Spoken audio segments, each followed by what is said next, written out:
여러분들이 걷는 주식의 길 환하게 밝혀드리겠습니다. 종목 길잡이 시간의 문현진 멘토입니다. 자, 오늘도 많은 종목들이 급등락을 반복을 하고 있네요. 역시나 여러분들이 이런 시장 대응하기 굉장히 어렵죠. 제가 여러분들께 해답을 시원하게 알려드릴 테니까요. 도움 많이 되신다면 좋아요와 구독 꼭 부탁드리겠습니다. 자, 그럼 오늘도 여러분들과 함께 만날 수 있는 시간부터 저를 만날 수 있는 시간부터 알아볼 텐데요. 이번 주는 제가 안산으로 갑니다. 11월 9일 안산에서 여러분들 만날 준비가 되어 있고요. 안산 오토돔 2층 세미나실에서 여러분들 만날 준비가 되어 있으니까요. 많은 분들 오셔가지고 좋은 이야기 듣고 가시면서 전략도 같이 짜고 가시는 게 어떨까라는 조언을 드려보도록 할게요. 그리고 영상을 보고 계시는 시간이 지금 11월 9일이 아니다고 하더라도요. 저희는 매주 토요일, 일요일마다 강연이 있으니까요. sctv.co.kr 들어오셔서 많은 이야기 듣고 가시길 바라겠습니다. 자, 그럼 오늘도 어떤 기업들이 올라왔는지 살펴보도록 할 텐데요.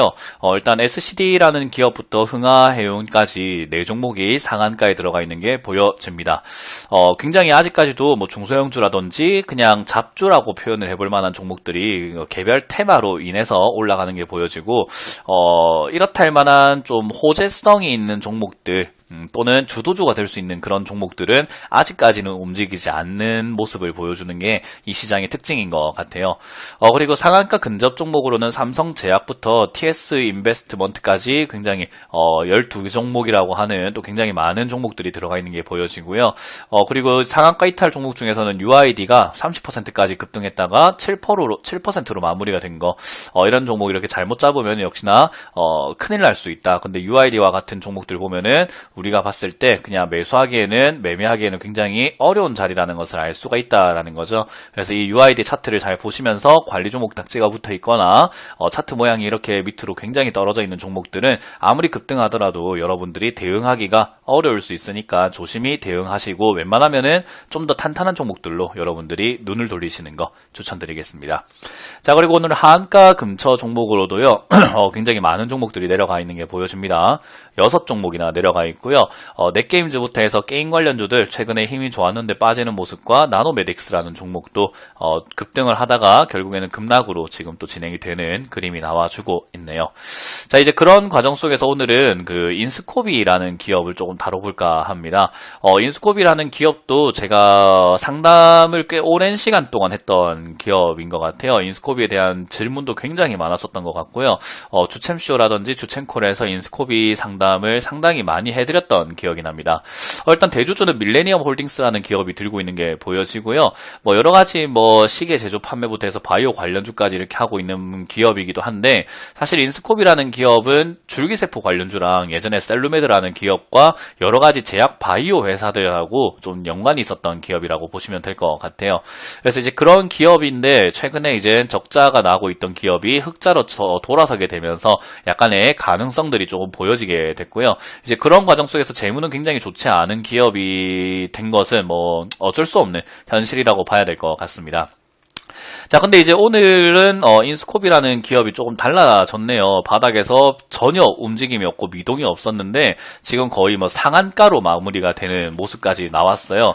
인스코비가 지금 상한가에 들어간 종목 이유는 아직까지는 우리가 찾아볼 수는 없는 상황입니다. 왜냐하면은 뭐 시장에 공개된 호재라던가 이런 것들이 있는 상황은 아니기 때문에 그냥 이렇게 상한가에 들어갔다, 그리고 그냥 추정으로만 따져봤을 때는 역시나 제약 바이오, 요즘에 뭐 텔콘이라든지 여러가지 제약 바이오 관련주들이 뛰어오르다 보니까 그런 방향성에 있어서 바닥에서 일단은 수급이 돌고 있는 것은 아닌가라고 생각을 해볼 수 있을 것 같아요. 뭐 물론 조금만 시간이 지나면 내일이라든지 모레가 되면은 이게 이제 호재성으로 나와서 올라가게 되는 거면은 오늘 뭐 장 마감 또는 장 시작 전에 또는 내일 장중이라도 호재 뉴스가 나와 줄 거고요. 그게 아니라면은 결국에는 지금은 분위기상 올라온 거기 때문에 상한가 갔다가 바로 빠져버릴 수도 있다라고 보면 돼요. 최근에 이제 KPM테크라는 종목도 상한가를 갔었는데 오늘 좀 보시게 되면은 KPM테크가 상한가 이후에 이렇게 시가만 떠버리고 바로 음봉을 쭉 밀고 내려가는 모습도 볼 수 있었다라는 거죠. 그만큼 이 시장이 인스코비처럼 이렇게 급등했다고 해가지고 지금은 여러분들이 기억하기에는 또는 기대하는 것은 아마 제2의 HLB를 또 바라고 계시는 건 아닌가 싶습니다. 저는 주식을 할 때 1억 천금을 벌 수 있는 방법은 없다라고 설명을 해드려요. 우리가 살다 보면은 로또라든지 복권들도 살다 보면 어쩌다 한번 걸릴 수 있는 것처럼 이런 이상 급등주라든지 600%, 700%의 버금가는 수익률을 낼 수 있는 종목은요, 진짜 살다가 운이 좋으면은 어쩌다 한번 살 수 있는, 어쩌다 한번 그렇게 걸릴 수 있는 내용인 거지, 그렇게 자주 나오는 게 아니라고 보시면 돼요. HLB와 같은 이상급등 현상도 1년에 한 두세 번 정도 만나면 정말 많이 만난 거라고 보셔도 좋을 정도입니다. 그래서 굉장히 가능성이 희박하기 때문에 이런 종목은 대응을 잘해야 된다라고 생각을 해요. 그래서 오늘 물려 계시는 분들, 신규로 들어가시는 분들, 그리고 신규로 진입하실 분들까지 제가 대응책을 한번 알려드려 보도록 할게요.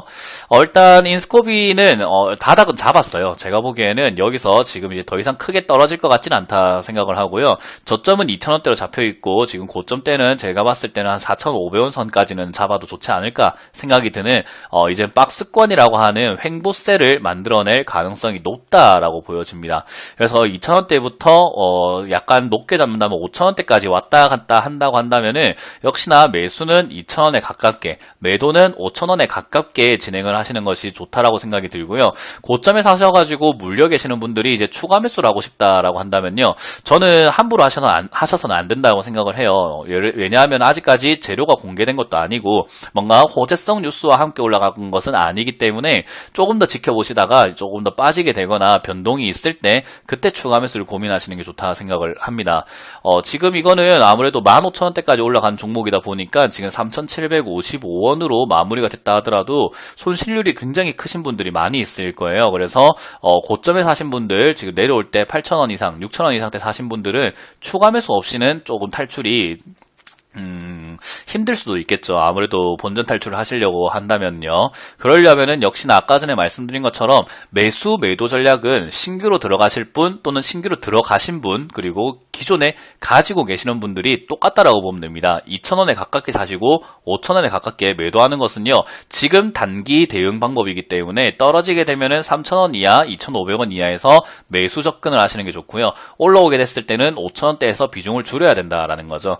그래서 신규로 들어가시는 분들은 5,000원에 팔게 되면 수익이기 때문에 매도가 어렵진 않지만은 기존에 들고 계셨던 분들은 5,000원에 매도하기가 굉장히 버겁기 때문에 올라올 때 바로 매도하지 마시고, 비중이 너무 많다고 하신다면은 조금은 줄여야 될 필요성은 있겠지만은 그게 아니라면은 그냥 올라올 때 조금 기다렸다가 마음을 비우고 기다렸다가 떨어지게 되면은 3,000원대 사시는 게 어떨까 생각이 듭니다.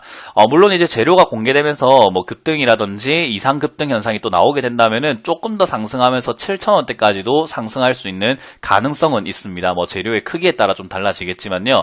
어찌됐든 7,000원대까지 올라오게 된다면은 8,000원 이상에 사신 분들이라고 하더라도 저는 11,000원대까지는 11,000원대 사신 분들이라고 한다면은 이런 이상급등에서는 매도를 거의 뭐 반드시 해야 된다라고 생각을 합니다. 그래서 이런 7,000원대까지나 8,000원대까지 올라오는 이상급등 현상이 있을 때는 전량 매도라든지 아니면은 절반 정도 이상을 비중을 줄이자라는 의견을 드릴 거고요. 지금 전체적인 상황으로 봤을 때 인스코비는 일단 흑자 전환이라든지 이런 내용들이라던가 또 실적에 대한 기대감들, 그리고 턴어라운드 기업에 해당이 될 수 있기 때문에 대응만 잘 하신다면은 시간이 조금 걸려서라도 이렇게 올라올 때 조금 손실을 줄여서 나오거나 수익을 조금 이렇게 극대화시킬 수 있는 방법들도 많이 있다고 생각이 듭니다. 그래서 지금 단기간에 이렇게 올라왔다고 해서 여러분들이 추가 매수로 올라왔을 때 하시는 것은 효율이 굉장히 떨어지기 때문에요. 저는 이거 3,000원 이하에서 추가 매수를 천천히 지켜보고 하자라고 설명을 드릴 거고요. 신규로 사신 분들은 역시나 매도 목표는 5,000원 일단 잡아 놓으신 다음에 이상급등 현상이 있다면은 7,000원에서 8,000원 정도까지만 보시는 거고요. 5,000원까지 오거나 5,000원까지 오지 못하거나 내일 만약에 아까 전에 보여드렸던 KPM테크라는 종목처럼 시가만 뜨고 빠지게 될 경우 그 대응을 잘 하셔야 되기 때문에 저는 단기적으로 분할 매도를 하자라는 전략을 드릴 수 있을 것 같네요.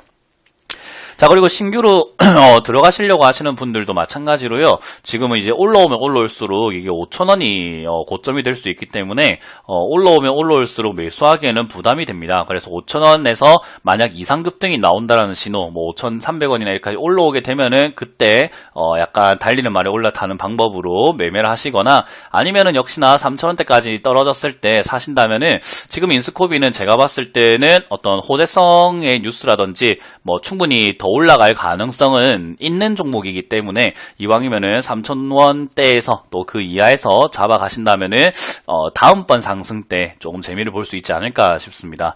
그래서 오늘 급등에 너무 많은 관심을 가지시기보다는요, 앞으로 움직일 수 있다라는 그런 가능성을 보는 날로 보시고 오늘은 매매를 하시는 것보다는 오늘 이후에 매매하시는 것보다는 뭔가 좀 더 정확한 자리가 주어지면 사겠다라고 하면서 이제는 먹거리 관심 종목에만 넣어 놓는 게 어떨까 싶습니다. 그래서 우리 텔코나 RF 제약에서도 제가 설명을 해드렸지만은 좋은 종목은 이렇게 올라왔을 때 따라 붙는 게 아니라 올라온 상태에서 떨어지게 되면은 충분히 잡을 만한 자리들 주어지니까요. 그때 우리가 좀 먹거리를 가지고 관심을 가지고 접근을 하자. 그래서 저도 지금 텔코나 RF 제약은 떨어지기만을 기다리고 있어요. 뭐 들고 계시는 분들에겐 죄송하지만 나도 사야 될 거 아닙니까?